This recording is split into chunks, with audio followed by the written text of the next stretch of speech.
conheci o Antônio Xavier, que está aqui nos gravando, foi um presente para nós, mas ele trouxe um presente adicional. Foi uma espécie assim de... Sabe aqueles presentes que vêm com uma embalagem, né, toda florida? Um bônus. É um bônus. Agora tem uma coisa de bônus, né? Esse presente foi Fernando Val, né? Essa figura que está aqui com a gente, que eu considero, e eu vou falar isso com muita tranquilidade, porque eu conheci algumas pessoas, inclusive quando eu era menino ainda, que eram gênios, né? Eu me lembro de 2 ou 3 durante a minha infância, adolescência. Na faculdade conheci mais um gênio, e depois, quando já médico, né, conheci mais 1 ou 2, e para um pouco por aí. Mas o Fernando, para mim, é um gênio por várias razões, né? Ele é um artista que criou um mundo pouco conhecido e reconhecido, mas que será, com certeza, um dia, não tenho a menor dúvida disso. É um mundo que ele mistura mesmo, acho que a palavra melhor é essa, mistura, né? Tudo junto e misturado. Ficção, realidade, desenvolvimento sustentável, filosofia, política, ideologia, direitos humanos, liberdade, democracia. É um mundo em que as pessoas elas se entendem da forma como é possível se entender, se respeitam. A gente tem aqui, né, uma expressão maravilhosa desse mundo, que é o basta, bastarum, e eu tenho assim uma profunda admiração pelo Fernando Val. É um artista que não é reconhecido no Brasil, embora não esteja sozinho nisso, né? Existem muitos artistas hoje também não reconhecidos dentro das artes hoje mais engajadas, emergentes, como a arte negra, a arte indígena, a própria arte homoafetiva, que luta contra o racismo, que tem pautas identitárias. Mas a arte do Fernando, ela é um pouco atemporal e acima disso. Quando eu vejo a arte do Fernando Val, eu vejo um pouco de Júlio Verne, 20.000 léguas submarinas, e ele vai para as 20.000 léguas, né, estratosféricas. E quando eu vejo Elon Musk com essa ideia maluca de ir para Marte lá, quando acabar, né, ele como um grande contribuidor do final da nossa sustentabilidade do planeta, com a sua acumulação de riqueza, eu vejo o Fernando Val muito acima disso. Tem um mundo muito mais além do que essa tentativa de habitar Marte, que é a habitação do mundo do Fernando Val, bastardo. Então, desculpe estar falando de você, eu sei que não é muito bom a gente elogiar assim, parece estar puxando o saco, né, quando a gente elogia a pessoa do nosso lado, mas eu queria fazer uma pergunta para você. Como é que é essa coisa de misturar ficção, filosofia, ideologia, liberdade, democracia, outra forma de ver o mundo, inclusive sustentabilidade de um planeta que não é esse, mas por exemplo, bastar. Como é isso, Fernando? Eu acho que é uma maneira muito simples. Eu só botei no planeta as coisas que eu gostava. O que eu não gosto, eu não botei lá. Por que eu vou criar um planeta botando coisas que eu não gosto? Por que eu vou botar lá exército e armas se já não precisa? A única arma que tem no Vasta é um petardo para matar mosquitos. Só, não existe outro. Quanto à política, é muito aleatório. As pessoas lá ordenam uma coisa, outras desordenam. E como não há leis, ninguém manda em nada. Eu acho que a anarquia é a melhor forma de governo. Infelizmente, nós estamos ainda muito longe disso. Tem essas besteiras de democracia, de comunismo, que não dão em nada. aqui na Terra. No Vasta não tem nada disso. Eles se preocupam mais com o jogo do Gabantino, em se divertir, do que com política. Em primeiro lugar, o planeta está condenado. Era habitado por duas raças diferentes, os vastianos e os faradoiquianos. Os vastianos são esses que conhecem, e os faradoiquianos, de uma pele negra azulada, tecnologicamente mais avançados, resolveram emigrar, buscar um outro planeta, porque os dois sóis vão se chocar e vai destruir tudo. Os vastianos resolveram ficar. Os faradoiquianos deixaram com eles ainda aeronaves, se eles quiserem no último momento fugir, eles terão condições, mas não querem, eles querem ficar lá. Então, já que o mundo vai acabar, pode acabar de um momento para o outro, não vale a pena mais procriar. Porque ter filhos não é proibido, lá não existe lei que proíba nada. Quer ter filhos pode ter, mas não vale a pena. Num mundo que problema não é. Então, sexo só para alegria, para diversão. E aí tem o jogo do Gabantino, que é uma espécie de sobrevivência deles, que vai recriar, projetar nas constelações a fauna e a flora do mundo extinto. Mas ninguém vai estar lá para ver. Porque o jogo do Gabantino, quando ele acabar, o planeta já estará destruído. Então é uma contradição. Para ter o final da coisa, você não pode ver porque o planeta já acabou. É como o tríplice eclipse que tem no Vasta. No momento final do tríplice eclipse, a sombra do planeta apaga tudo, não se vê o tríplice eclipse. No Vasta, sempre as coisas não dão certo e eles acham uma maravilha. É um mundo aleatório e, aliás, existe uma palavra para isso, desigual. O mundo desigual é a coisa que é desigual de si mesma. Então, quando vê qualquer coisa que é desigual de si mesma, é vastiana. Não sei se respondi as outras coisas, porque tem tanta coisa, filosofia e tal. Eu não penso nessas coisas. Claro que tem historiador, o maior historiador do Vasta, o historiador era analfabeto. E era o maior historiador. No final da vida ele conseguiu assinar o próprio nome, mas não conseguia ler, mas conseguiu assinar o próprio nome. Já foi uma grande coisa. Então, eu acho que, para ser coerente, essa coisa foi uma resposta que foi totalmente não respondida. Né? Totalmente incoerente. Totalmente incoerente. O que significa que é dentro da incoerência que a gente pode encontrar felicidade. Eu acho. Inclusive eu sou a favor das coisas aleatórias. Não, nada. A felicidade não tem nada a ver com ser rico, ser pobre. A felicidade é uma coisa íntima. Tem pessoas pobres felicíssimas, outras ficam milionárias, paupérrimas, tristíssimas. É mental, é a coisa mental. Então o ser humano já nasce bom ou mal. Tenta se desenvolver, mas não adianta. Alguns melhoram, outros pioram. A gente nasce mais ou menos igual, mas vai piorando com o tempo. Porque os pais ensinam para a gente, a escola vem ensinando para a gente a modelar os outros para seguir uma mesma linha. Você acha então que você está piorando com o tempo?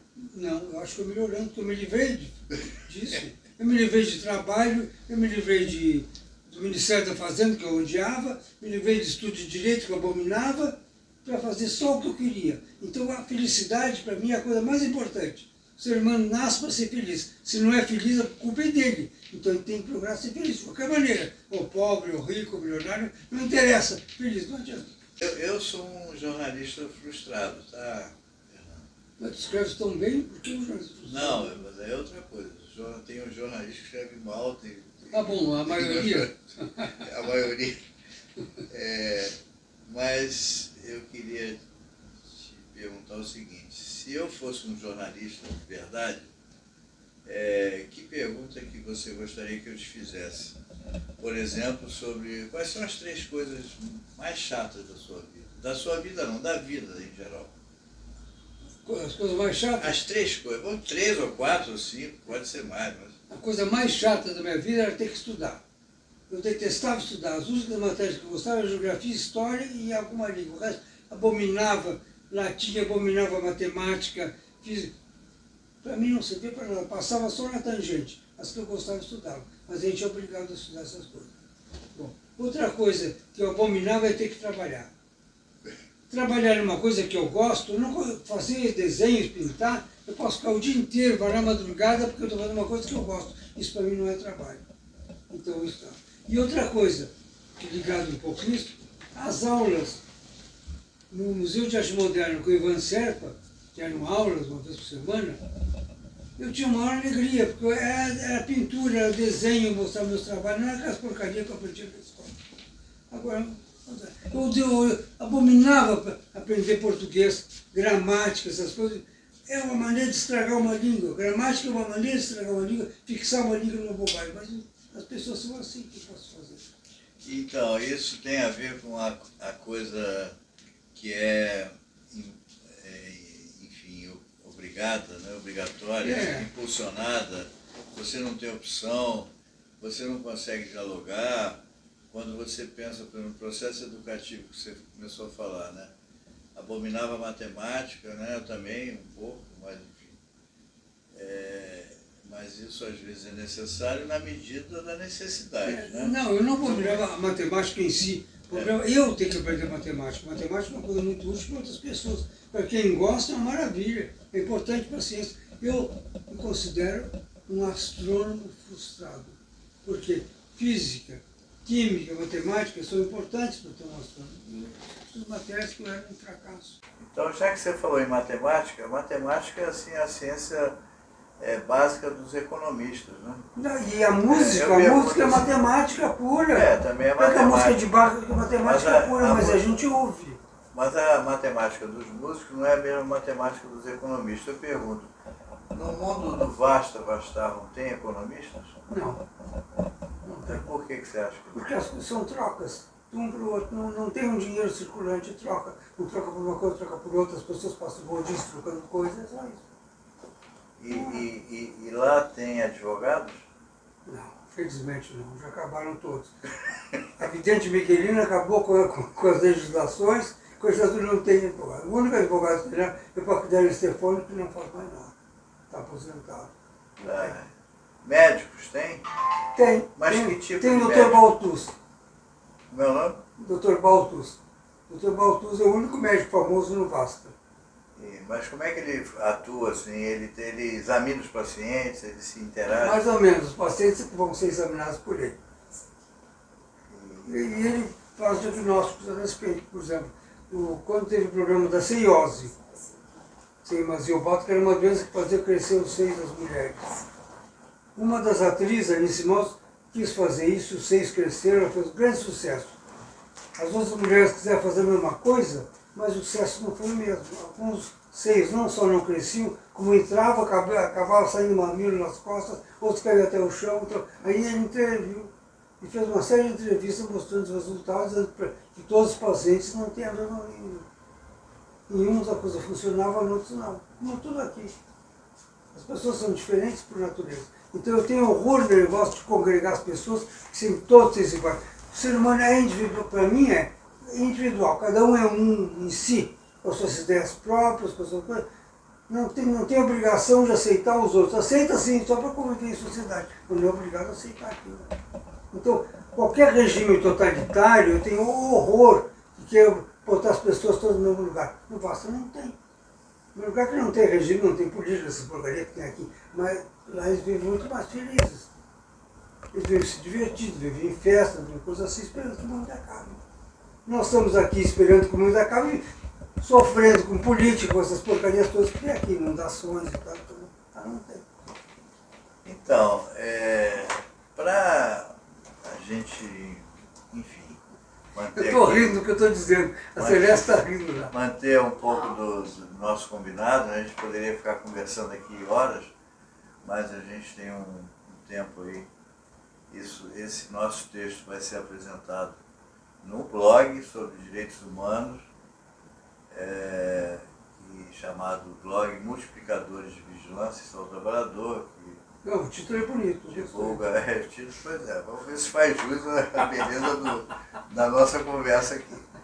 Vai ser divulgado lá nesse blog, né? Muitos conhecem.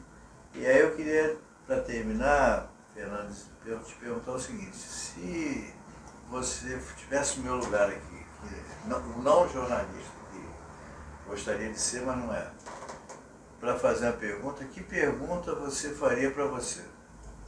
Pergunta eu faria se eu estivesse no teu lugar? Você Para onde vamos? Não, que pergunta você faria no meu lugar para você mesmo? Para onde vamos? Então responda. No Vasta ninguém sabe. Estão esperando que o planeta, os dois sóis, um choque no outro, exploda tudo, e há anos estão esperando. E como aboliram as leis, eles continuam na vida deles esperando, não acontece nada. Esperando. Porque o tempo na astronomia é muito diferente do tempo nosso aqui. Que passa um ano aqui, a nebulosa mais próxima da nossa, que está se aproximando de Andrômeda, está a não sei quantos milhões de anos-luz daqui. E é a mais próxima. E lá é assim, tudo assim. E o universo é assim. Embora lá eles façam viagens interplanetárias e intergalácticas. Desaparece de um lugar e se reentrega no outro. Eles já estão bem mais avançados do que nós. Mas continuam vivendo nesse mundinho. Que é mais tranquilo, mais simpático. Cada um vai para sua casa, faz o que quer. A coisa mais importante, eu acho, para mim a coisa mais importante é fazer o que quer. Eu abandonei o Ministério da Fazenda e a Faculdade de Direito para poder ficar em casa desenhando, pintando as coisas que eu queria. Nem todo mundo consegue. Outras pessoas se realizam outras coisas. Por exemplo, uma pessoa que estuda medicina no teu caso, tu gosta daquilo, tu faz aquilo com prazer. O que eu fazia no Ministério, não tinha prazer nenhum. Podia ser que como astrônomo eu tivesse prazer em fazer aquilo. Seria uma coisa que eu gostava. Mas nas coisas que eu estudei, eu só encontrei alívio na pintura, no desenho, na arte. Estudei piano durante alguns anos, adoro música, acho música uma maravilha, para mim é a suprema das artes. Se eu ficasse cego, eu teria o consolo da música, que eu acho uma maravilha. Mas eu acho que a coisa mais importante na vida é a gente ser feliz. Esquece os que te disseram, esquece a religião, esquece tudo que te botaram na cabeça, tu repensa se aquilo é para ti ou não. Pode ser que seja muito bom para os outros, por respeito aos outros, tu acata aquilo, mas se é para ti é bom ou não, tu é que vai decidir. Cada um de nós tem a certa inteligência para decidir. Eu quero isso, eu não quero, eu não vou seguir um rebanho. Só que todo mundo está seguindo, eu vou ter que ser igual? Não. Eu quero saber o que eu quero. Eu gosto de verde, não, mas eu gosto de amarelo. Assim por diante. Aliás, amarelo é minha cor predileta. Então, uma palavra para terminar a nossa conversa aqui maravilhosa. Muito obrigado. Uma palavra. A infância dura toda a existência, mas nunca se sabe. Nunca se sabe. O Gabiloso é que diz isso. Obrigado, Fernando.